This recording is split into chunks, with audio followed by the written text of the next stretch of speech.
Welcome to the Westport Library. Today's program will begin momentarily. Supported by Verso Studios, created locally and shared with the world.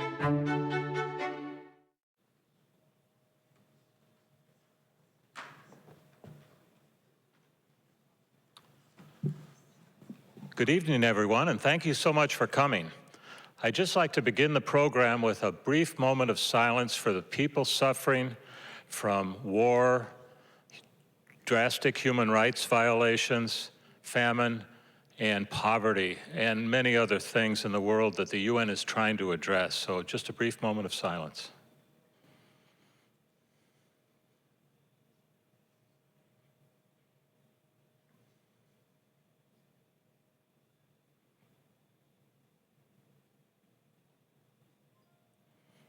Thank you.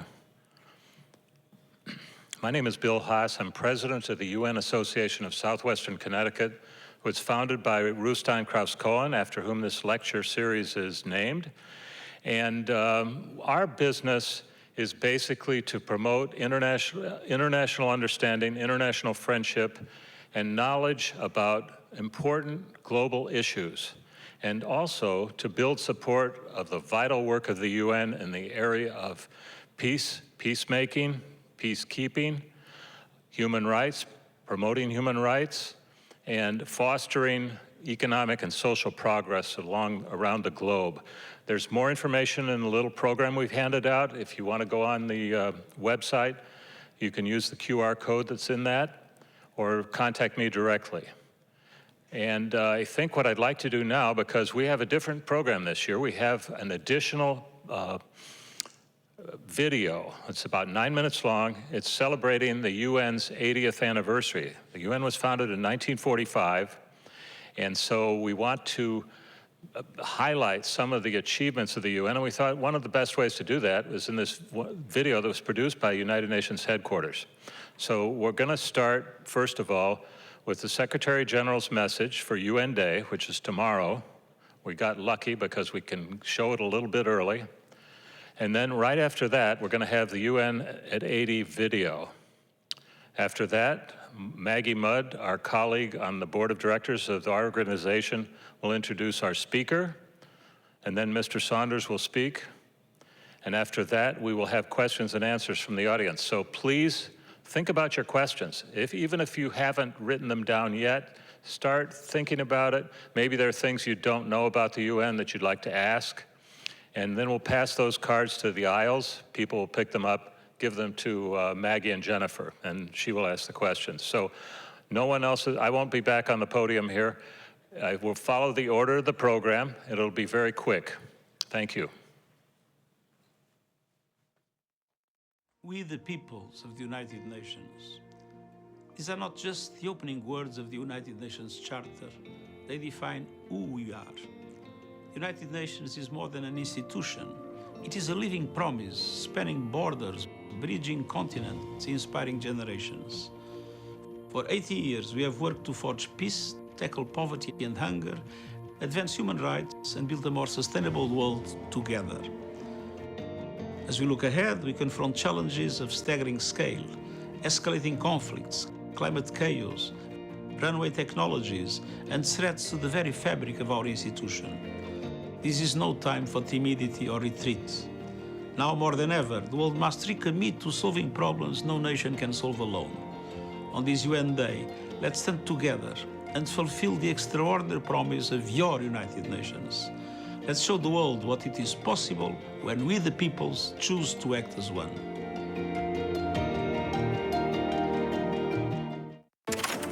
The nations were united. The Big Five, China, Russia, Britain, France, and the United States, led the peoples of the world as they launched a rule of international law and a Bill of Human Rights.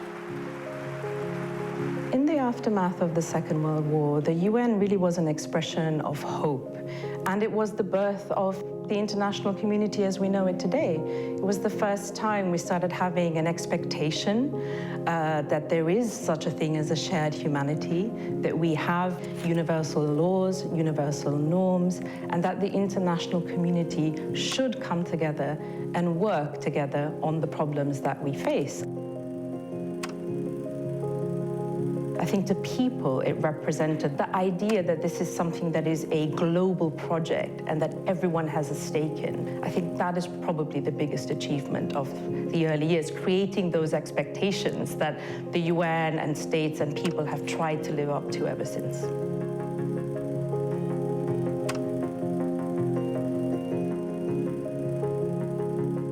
The Universal Declaration of Human Rights is a document that personalizes the promise of the UN to individuals. It's this idea that we have a shared humanity, we have a shared responsibility to one another. So this is really about saying that I am affected in a very direct way by rights violations that diminish someone in a faraway country. And that gives them some measure of hope for protection, for justice and truth.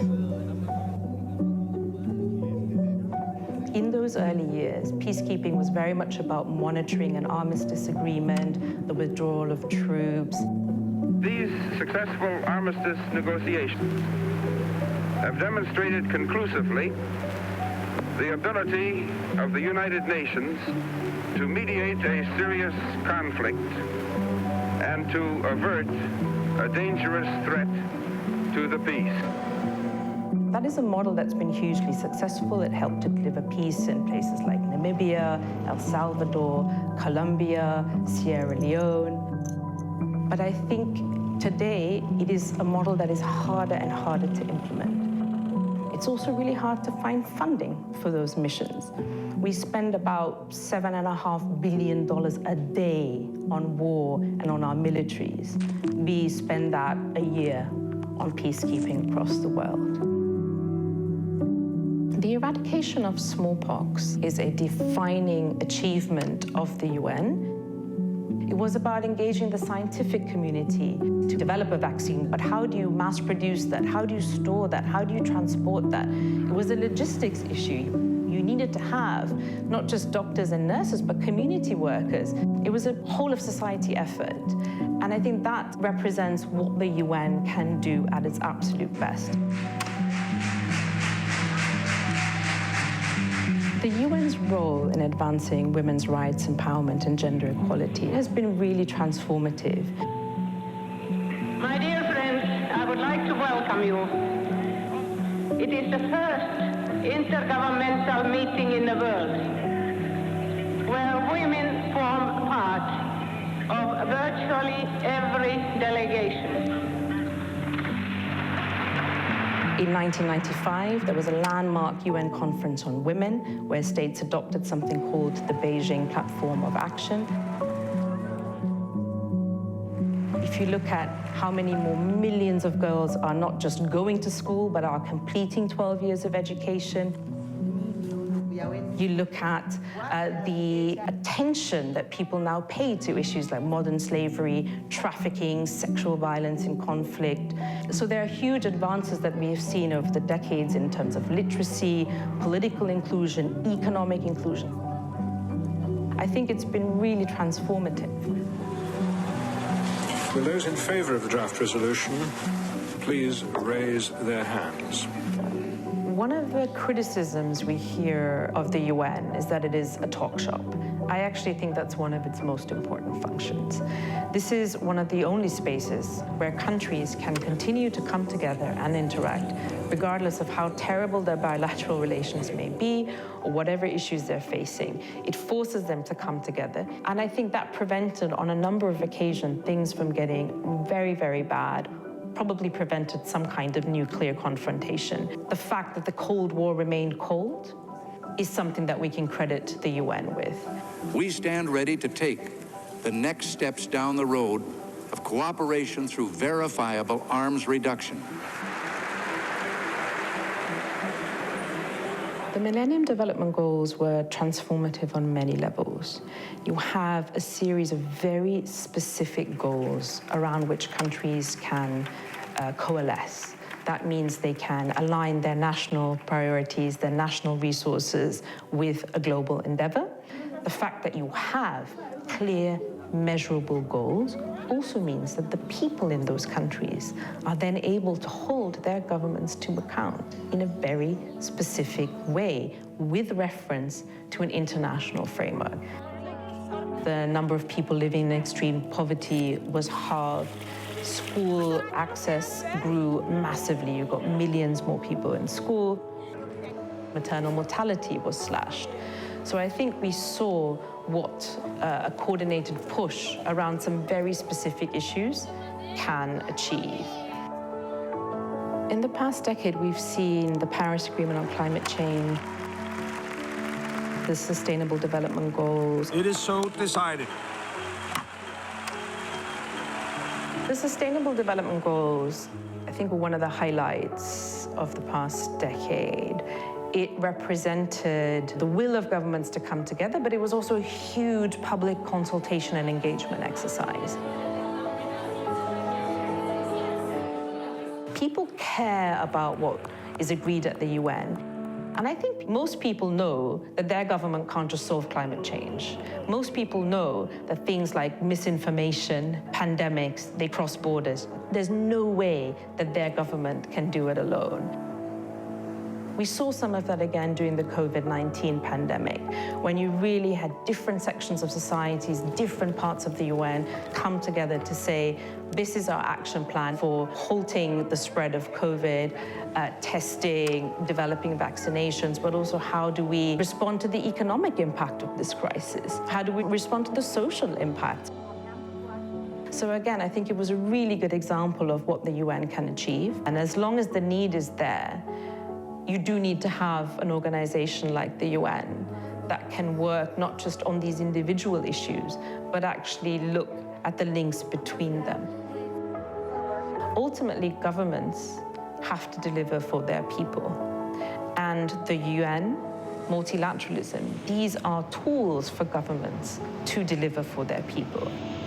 The UN continues to symbolize the hopes of people. It did that in 1945, and it does that today. 80 years ago, the world planted a seed of hope. That peace is possible when humanity stands together. There is a shared humanity. There is a hope that things will be better going forward than they are right now. That is a very human characteristic, that we have the capacity to hope and the will to work together. And that, fundamentally, is what the UN represents. It's a way for people to place their hope in something that is bigger than them and that connects us all.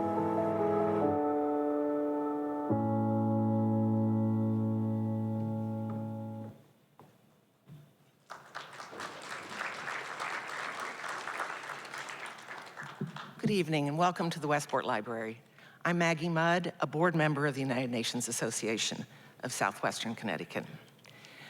You know, when people discuss the United Nations, what often gets missed is appreciation for the people who make the choice to work there in service to its mission. These are people who respond to the promise of the United Nations by devoting their energies and sometimes risking their lives to help people they don't know and to create conditions that make sustainable peace possible. Typically, we don't see these public servants in action, but often they are working and living in places of hardship we can have difficulty imagining. Among populations living in fractured or collapsed societies who have been traumatized by war, loss of life, disease, famine, and natural disaster.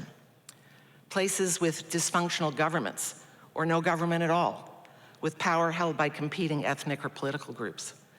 Places with weak infrastructure that make the logistics of the delivery of life-giving goods highly problematic.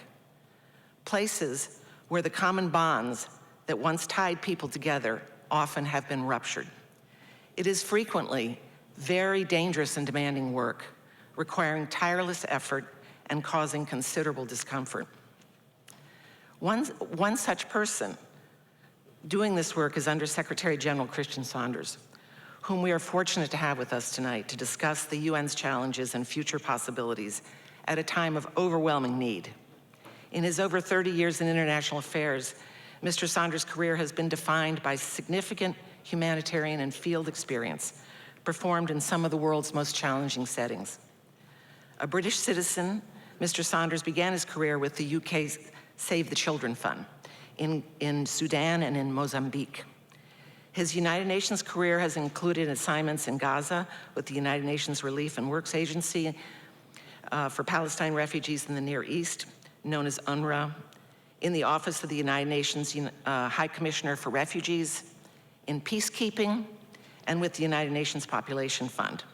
He has held leading positions in the Department of Management and in the Department of Operational Support.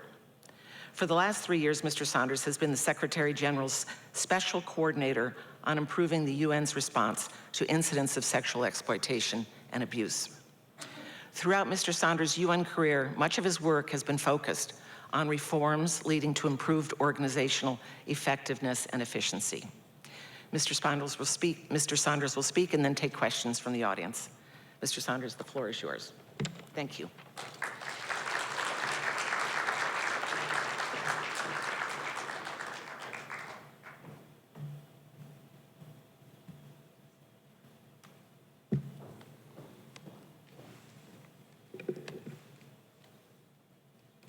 Thank you, Maggie. Good evening, everybody. I'm delighted to be able to join you today, and thank you to the Southwestern Connecticut chapter of UNA USA for the opportunity to reflect on current challenges and future opportunities for the United Nations on this historic occasion. Not only the eve of the day of the year where the United Nations is celebrated, but in the year of the 80th anniversary of its founding. And to all of you, thank you for your interest and for taking the time to be here with us this evening. We need your commitment more than ever, along with that of millions of others, if we're going to fulfill the original promise and the spirit of the UN Charter. I spent decades working for the UN in many different roles, many different countries, many different contexts. Through this work, I've witnessed firsthand the incredible work of the UN and the incredible progress that work has enabled. Our humanitarian relief operations have helped millions of people facing conflict, disaster, and displacement. Our development programs have contributed to unprecedented reductions in hunger and poverty worldwide, and our peacekeeping missions have forged peace, protected civilians, and restored the rule of law in conflict zones across the Middle East, Africa, Asia, Central America, and in Europe. For each of these successes, there have also been failures, but we should celebrate the many hard-fought achievements of these last 80 years. The UN's, as we just heard, the UN's World Health Organization was instrumental in eradicating smallpox, the first battle against disease to ever have been fought and won on a global scale. It was through the UN that states negotiated the Treaty on the non-proliferation of nuclear weapons. Since 1968, the treaty has been the bedrock of collective efforts to protect humanity from nuclear catastrophe. And the UN's 10 human rights treaties have given us a new shared language to advocate for the inherent dignity and worth of every individual, everywhere. U Thant, who was serving as Secretary General of the United Nations at the time, played a pivotal, though too often overlooked, role in helping to defuse the Cuban Missile Crisis in 1962. At a moment when the world stood on the brink of nuclear war, he used the quiet power of diplomacy to open lines of communication between the United States and the Soviet Union. One area in which the UN has achieved remarkable success is in peacekeeping. When the UN's peacekeeping forces won the Nobel Peace Prize in 1988, then Secretary General Javier Pérez de Cuellar described the essence of peacekeeping as this: the use of soldiers as a catalyst for peace, rather than as instruments of war. This is the core of the UN's mission to manage conflict and to build lasting, sustainable peace. Make no mistake, Peacekeeping missions have also been the site of some of the UN's biggest failures: Srebrenica, Rwanda, Somalia, and Angola. These are names that haunt the UN's history, and justifiably so. We must do all that we can to learn from the mistakes of the past and ensure that such failures are never repeated.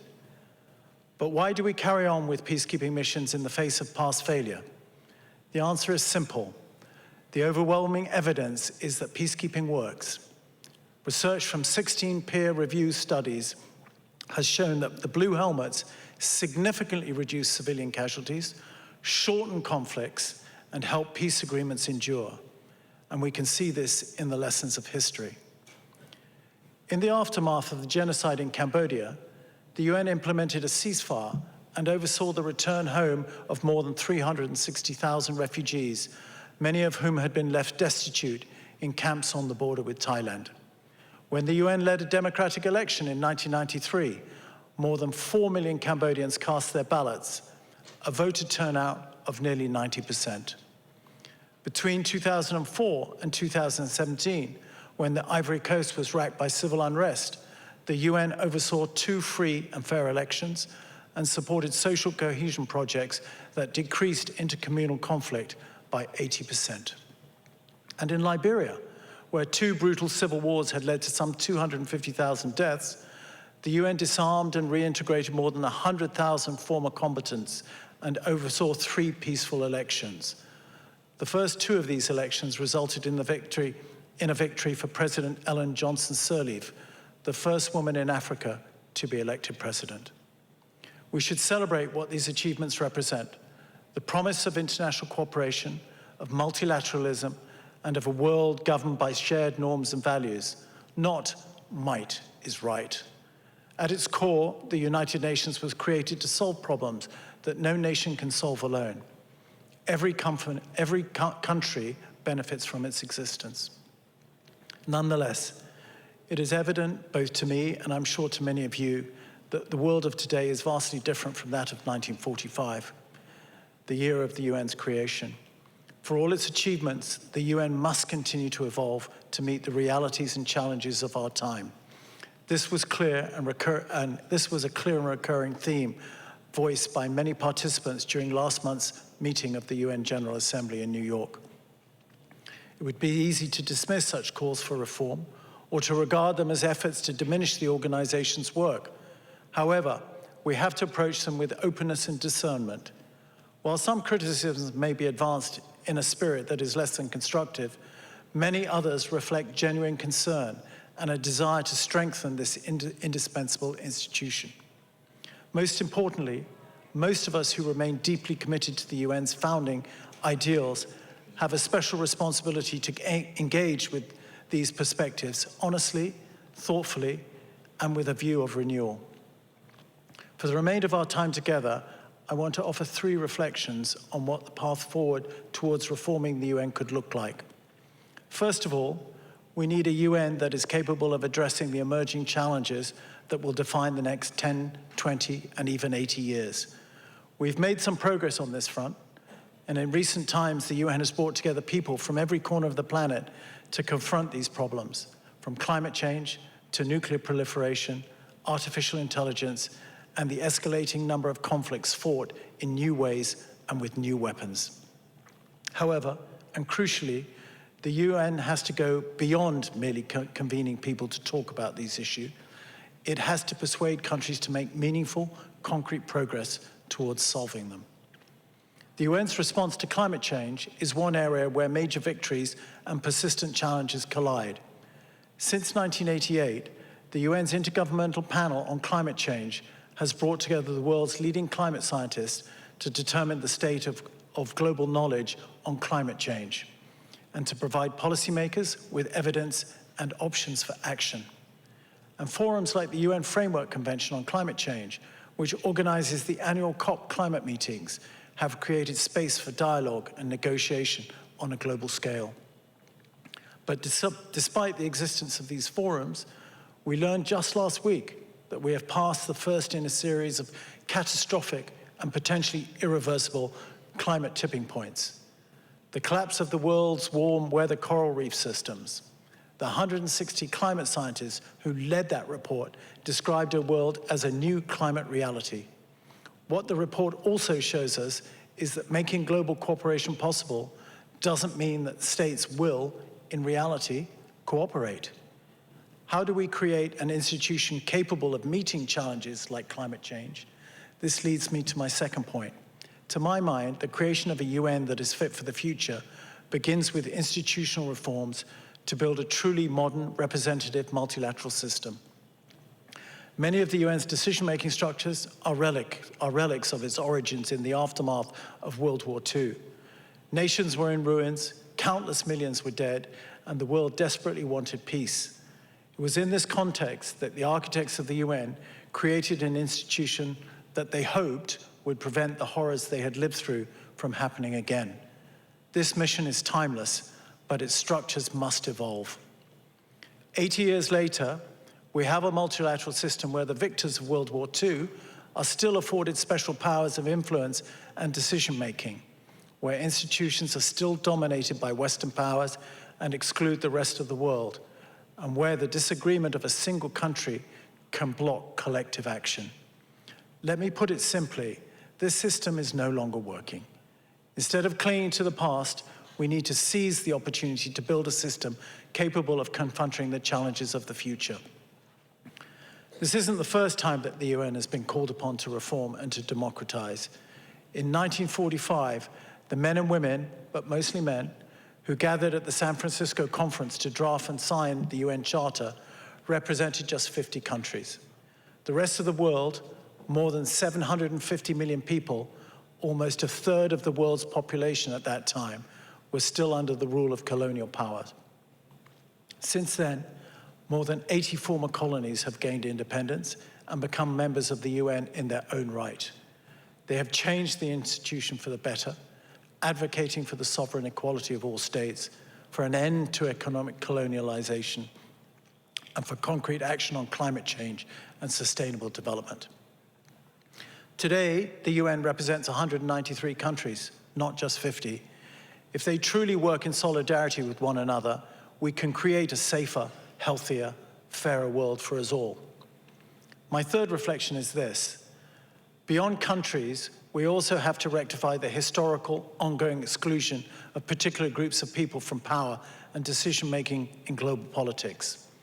I'm referring especially to the exclusion of women and girls, but also to the exclusion of young people, those with disabilities, and other marginalized communities. To begin with, we need to continue the fight to break the glass ceiling and to expand women's participation and leadership within our institutions, and especially within those areas that are still very much a male bastion.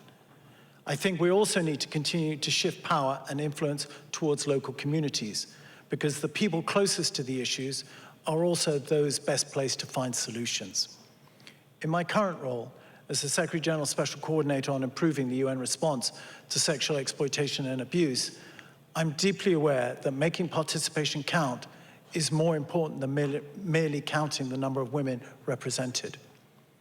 What we need instead is a sustained, genuine commitment to women's role as decisive actors, leaders, and agents of change.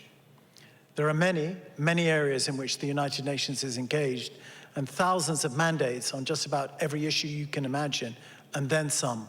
That time, fortunately for me, in this instance, because I don't have the breadth of expertise, doesn't allow me to cover. So I will conclude here by thanking you again for your interest and for your commitment to multilateralism. Thank you.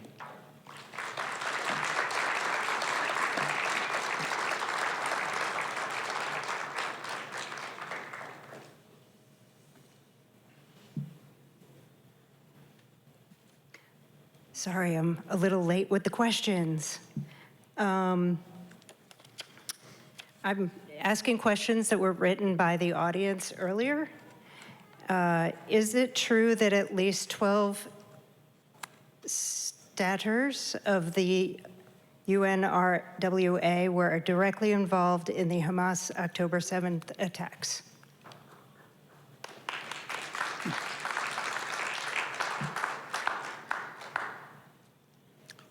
Thank you for that that question. And as you will probably, some of you will know that I worked in Gaza on 2 occasions. My very first job with the United Nations was in Gaza, and I started in 1989 as a young professional. And I stayed there for 4.5 years during the first Intifada, which again was another incredibly challenging time for the Palestinians and for Israel. And then the Secretary General asked me to go back in 2019 to help put the organization back on the right track and to lead the organization for a period of time. And I visited Gaza during that time as well. I think October the 7th was a horrific day. I think it traumatized a lot of people, not just inside Israel, but outside Israel, not just from the Jewish community, but from other communities as well. It was the largest killing of Jewish people since the Second World War. It was something that people had thought would never happen again, and it was inexcusable. Israel, at some point thereafter, came up with information saying that a number of UNRWA employees had been involved in the October the 7th events, both as part of the massacres or helping members of Hamas, but also in helping to move hostages, Israeli hostages, into Gaza. This was thoroughly investigated, and if my memory serves me, there were a total of about 20 UNRWA staff members that were alleged to have taken part in that. 2 of them had died during the Israeli response in Gaza. 10 of them were cleared of any involvement, and then for the remaining 9, there was insufficient corroborating evidence to be able to determine whether or not they had or they hadn't been involved in October the 7th. However, as soon as Israel provided that information to the Commissioner General of UNRWA, Philippe Lazzarini, he immediately brought it to the attention of the Secretary General, and these members of staff were terminated from the organization. It's very sad. I think to put it maybe more into context, UNRWA is the largest United Nations organization. It has 30,000 employees in different countries. UNRWA works in Gaza, it works in the West Bank, it works in Jordan, it works in Syria, and it works in Lebanon. The vast majority of these staff are Palestinians from the local community. And in Gaza, they had 12,000 staff, teachers, doctors and nurses, people who collected garbage, engineers, many administrative staff, many different staff, who are Palestinians, living in the Gaza Strip, living amongst the local community. And so I think, given the fact that UNRWA is a microcosm of society in Gaza, and I forget the last estimate on the percentage of Gaza population that supports Hamas, but I think it was in the region of about 50%. I think it's almost inevitable that, given that UNRWA is a microcosm of Gazan society, that you will find some people who support either Hamas or other factions such as the Islamic Jihad or the Palestinian Liberation Organization. I'm not excusing it anyway, because it is inexcusable, but it's just trying to paint a picture of UNRWA as an organization, and why it may have happened that people from UNRWA were involved in the massacre on October the 7th. Having said that, there have also been accusations that UNRWA is completely infiltrated by Hamas, and that it has actively engaged to develop capacity of Hamas and to support Hamas and to help Hamas. I don't believe that. As a young man, I spent 4 years in Gaza. This was a time, obviously, that before Israel withdrew and before Hamas came to be the de facto authorities there. And the teachers and the doctors, the nurses, the people here are incredibly hardworking, incredibly dedicated to helping their own people. And I think it's important to recognize that also. And I think during the last 2 years of the conflict, they have continued, despite the bombings, despite the ongoing hostilities, they have continued to perform their roles in supporting their communities in terms of medical, in terms of collecting garbage, in terms of trying to teach the children or to give some form of education, even though many of the schools have been destroyed and damaged. So I don't think it's right to tarnish everybody and the whole organization, perhaps for the activities of a very few or a very small minority of people. Does that make sense? Please, come on, carry on. It makes sense?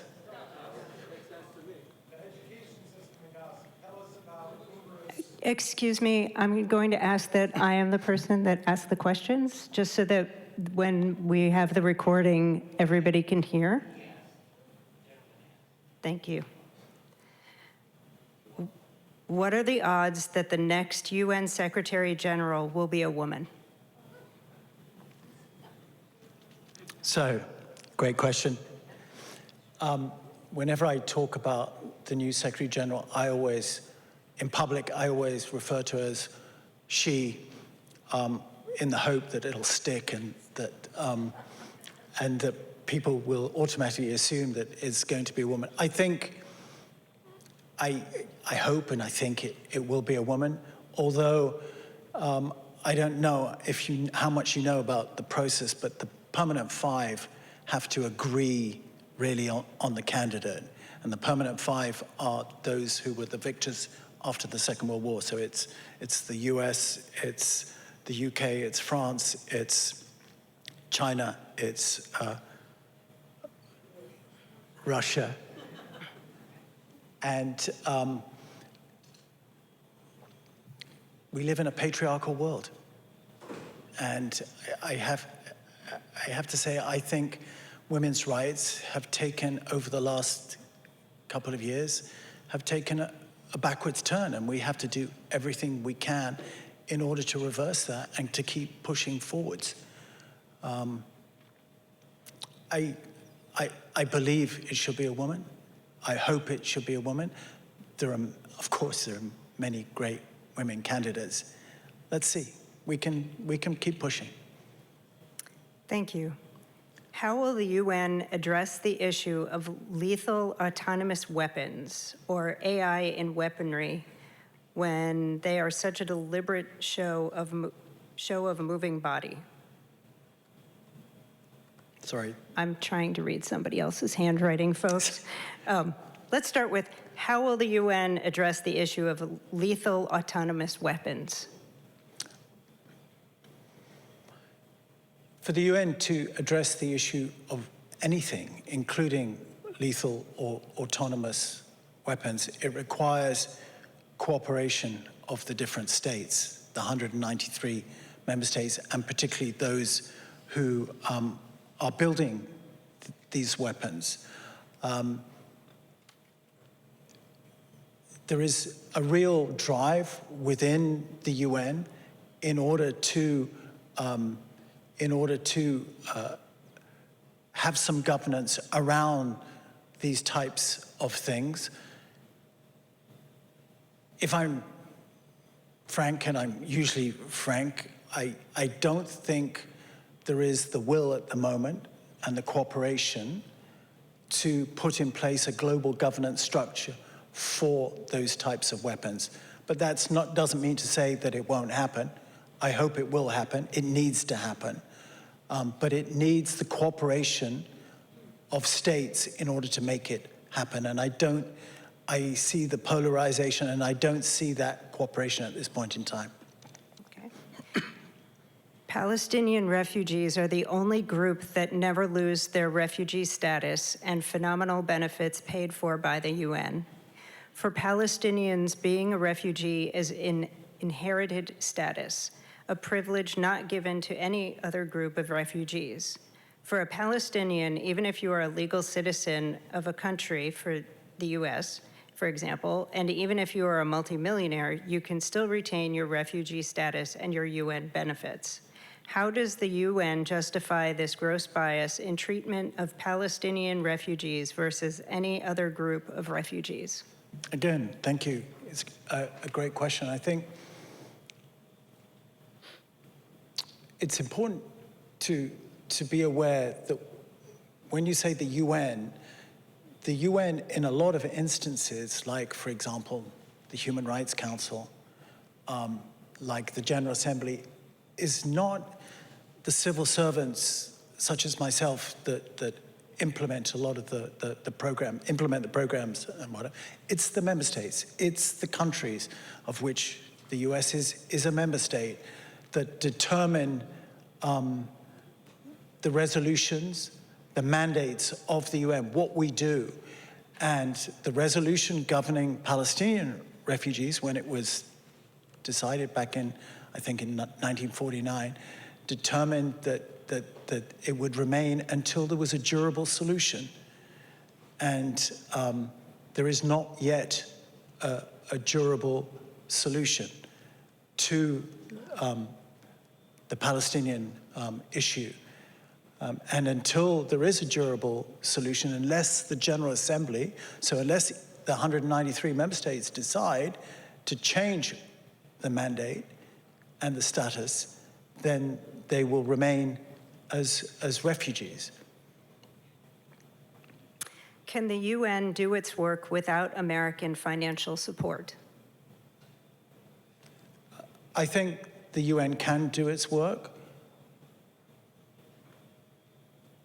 but make no mistake, the US is a huge, and has been since the founding of the UN, has been a huge part of the progress and the achievements to date. The US is the largest funder of the UN. So I think the UN can do it without the US funding. It will be smaller, it will be slower. There will be things that we can't progress because we don't have the funds to do that.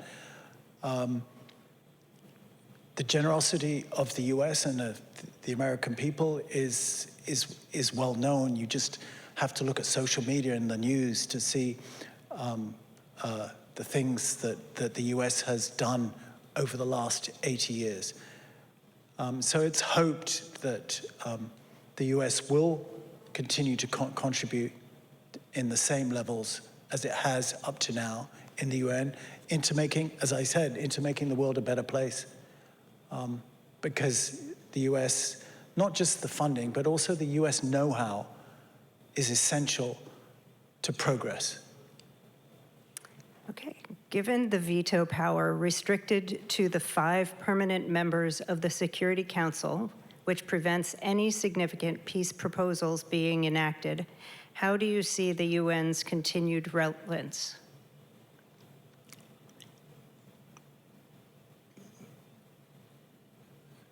They've talked about Security Council reform for years, decades. There has to be reform.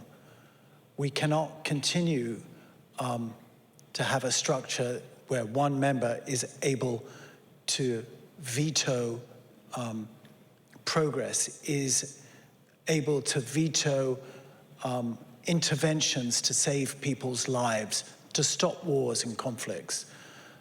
So the system has to change. As I said in my remarks, we need a much more representative way of making these decisions.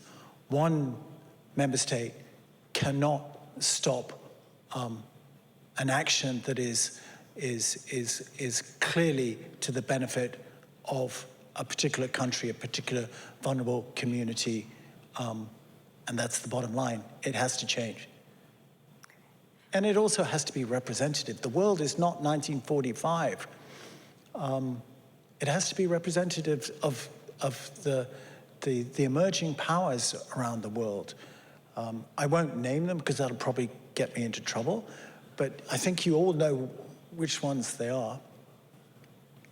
Okay, next question. What is the status of the UN's position and actions on reforming the UN after 80 years?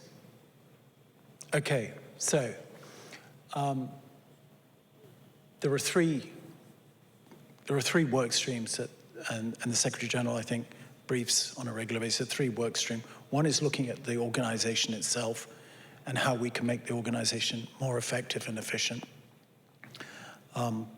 Another is looking at all the mandates. As I said, I think we have at least 4,000, and seeing which ones remain relevant and which ones are effective, and working with member states to close those which are no longer relevant and effective, and just focus the UN on a more focused, clearer way forward to ensuring that we can use our more limited resources more effectively.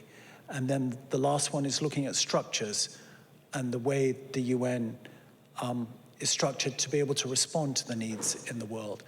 I'm sure you've all seen it on whether or not an organization that was created in the past needs to continue to exist, whether it's still relevant, whether the needs of we the peoples, as the Secretary General referred to them, are still warrant the existence of that organization, whether or not you can merge different organizations, sorry, to make us more effective and to make taxpayers' money go further.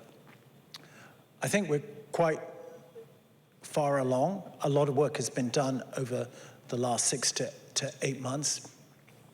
The Secretary General has submitted revised budgets to the governing bodies, the administrative, the ACABQ, which is it's the body that looks at administrative and budgetary questions, and then it will go to the General Assembly for their review, with savings of $500 million, I think a 15% decrease in non-staff costs, which means in normal expenditure, and then nearly a 20% cut in staff across the UN.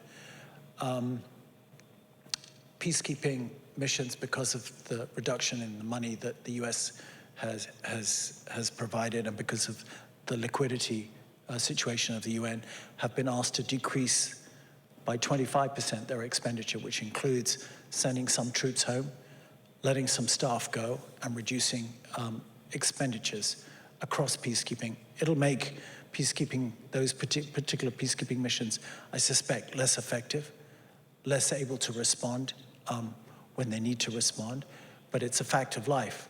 And the UN, in order to continue the good work that it does across the world, needs to make those changes.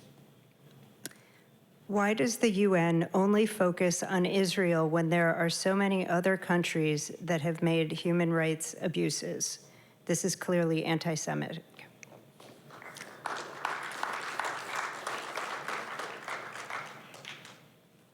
I don't think the UN does just focus on Israel. It focuses on other countries. It focuses on countries that do commit human rights abuses. Granted, it seems that Israel is more spoken about than other countries. I mean, it's anti-Semitic. I think there's anti-Semitism everywhere in the world, and I think as a result of what's happened in the Middle East, or has been going on in the Middle East over the last 2 years, I suspect that anti-Semitism has grown, which I think is hugely unfortunate. We have to do whatever we can to reverse that.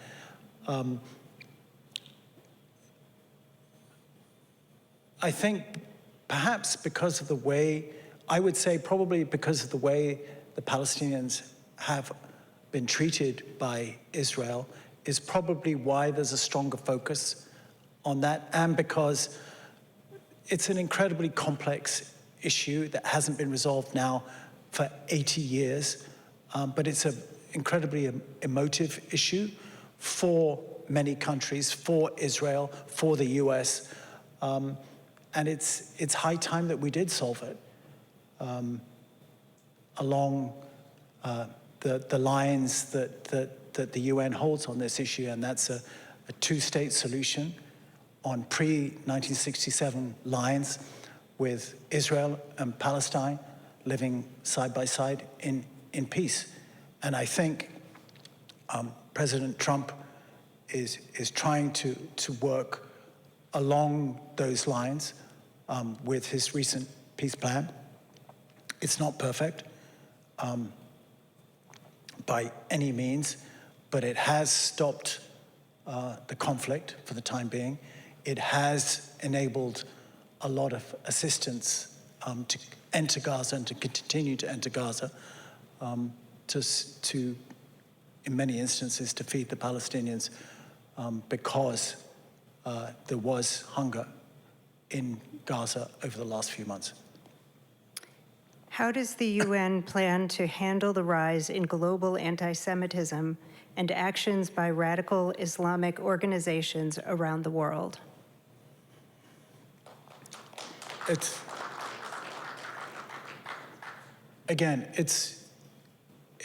a good question. It's a very good question. I think I would equally say that we also need to address the issue of Islamophobia, and there has been an increase of Islamophobia around the world over the last few years. I think the governments have to work together. The UN member states have to work together. At the end of the day, it's a sovereign issue of every government to protect the citizens within their borders, whether not just the citizens, any people, even if they're migrants or whatever, refugees. It's a sovereign issue, and governments are sworn really to protect people, whether that protection is from racism, anti-Semitism, or from sexual violence. They need to protect those people. So each government has a sovereign responsibility, and they need to work collectively in order to learn from each other on how best to reduce anti-Semitism, Islamophobia, sexual violence, all those things.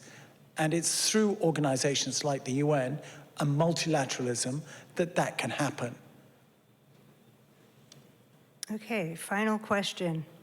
You mentioned that the 80-year-old governance of the UN is not well suited for today's realities. What is your assessment of the chance that change the needed, no, let's try that again. What is your assessment of the needed changes that will be made? Okay, I mean, the Security Council is one thing that needs to change.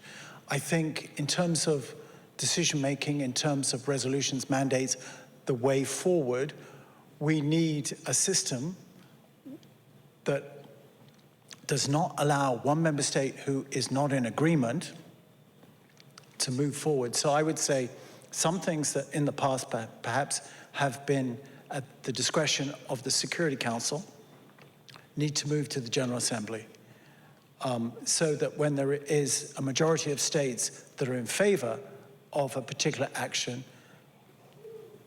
that there is a mechanism to move forward on that, and that the minority of states that don't agree with it cannot hold the global good up because of whatever reason.